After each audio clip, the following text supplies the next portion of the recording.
नमस्कार दोस्तों, आज हम बात इस वीडियो के माध्यम से झांसी का युद्ध के बारे में और साहसी वीरांगना झांसी की रानी लक्ष्मीबाई के बारे में। दोस्तों, सबसे पहले हम झांसी के युद्ध के बारे में बात कर लेते हैं। झांसी की लड़ाई मार्च 1858 में शुरू हुई थी, क्योंकि जो 1857 क्रांति थी वो झांसी शुरू हुआ था और वहाँ से भी युद्ध स्टार्ट हो गया, जबकि वो मेरठ से तो स्टार्ट हुई थी, आपको बताइए। और ये 1857 का ही नतीजा था, जिसमें ब्रिटिश सेना ने झांसी शहर पर हमला किया था। रानी लक्ष्मीबाई और उनकी सेना ने डटकर मुकाबला किया, लेकिन अंग्रेजों के पास बेहतर हथियार और सैन्य प्रशिक्षण था। इसके बावजूद रानी और उनके सैनिकों ने 2 सप्ताह तक ब्रिटिश सेना को रोकने में कामयाबी हासिल की। ब्रिटिश पक्ष में जो उसका मुख्य सेनापति था वो सर ह्यूरोज थे, जिन्होंने ब्रिटिश सेना का नेतृत्व किया, और सर रॉबर्ट मिल्टन, जो झांसी में ईस्ट इंडिया कंपनी के राजनीतिक या पॉलिटिकल एजेंट थे। 2 हफ्तों की लड़ाई के बाद ब्रिटिश सेना ने झांसी पर कब्जा कर लिया, परंतु रानी दामोदर राव के साथ अंग्रेजों से बचकर भाग निकलने में सफल हो पाई।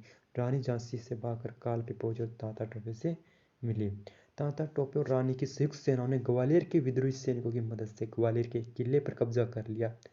बाजीराव प्रथम के वंशज अली बहादुर द्वितीय ने भी रानी लक्ष्मीबाई का साथ दिया, और रानी लक्ष्मीबाई ने उन्हें राखी भेजी थी, इसलिए वह भी इस युद्ध में उनके साथ शामिल हुए। 24 मार्च 1858 का वह दिन था। अंग्रेज शहर की दीवार को तोड़ने में सफल रहे और महल में प्रवेश किया।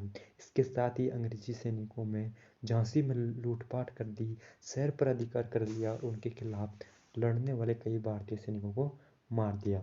हालांकि रानी लक्ष्मीबाई भागने में सफल रही और किसी तरह अपने पुत्र दामोदर राव को बचाया, और देश के अन्य हिस्सों में अंग्रेजों के खिलाफ विद्रोह का नेतृत्व करना जारी रखा। वह ब्रिटिश उपनिवेशवाद के खिलाफ प्रतिरोध का प्रतीक बन गई और कई अन्य भारतीय नेताओं को स्वतंत्रता के लिए लड़ने के लिए प्रेरित किया। तो दोस्तों, ये था झांसी की महारानी लक्ष्मीबाई के बारे में।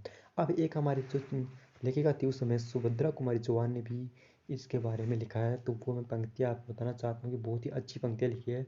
मेरे मन को, मेरे जो शरीर को उसको छू गई थी। आप भी आप सुनिएगा। सिंहासन हिल उठे राजवंशों ने भ्रुकुटी तानी थी, सिंहासन दिल उठे राजवंशों ने भ्रुकुटी तानी थी। बूढ़े भारत में भी आई फिर से नई जवानी थी, बूढ़े भारत में भी आई फिर से नई जवानी थी। गुमी हुई आज़ादी की कीमत सबने पहचानी थी, गुमी हुई आज़ादी की कीमत सबने पहचानी थी। दूर दूर फिरंगी को करने की सबने मन में ठानी थी, दूर फिरंगी को करने की सबने मन में ठानी थी।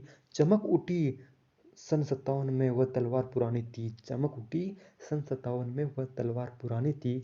बुंदेले हर बोलो के मुंह हमने सुनी कहानी थी, बुंदेले हर बोलो के मुंह हमने सुनी कहानी थी। खूब लड़ी मर्दानी वह तो झांसी वाली रानी थी, खूब लड़ी मर्दानी वह तो झांसी वाली रानी थी। तो दोस्तों, ये थी सुभद्रा कुमारी चौहान की जो कविता थी, बहुत ही ज़्यादा इंस्पायर करने के लिए कविता थी। और दोस्तों, कैसा लगा वीडियो? तो वीडियो को अच्छा लगा तो लाइक शेयर जरूर कीजिएगा, और चैनल पर नहीं हो तो चैनल को सब्सक्राइब जरूर कीजिए। तब तक के लिए जय हिंद, जय भारत।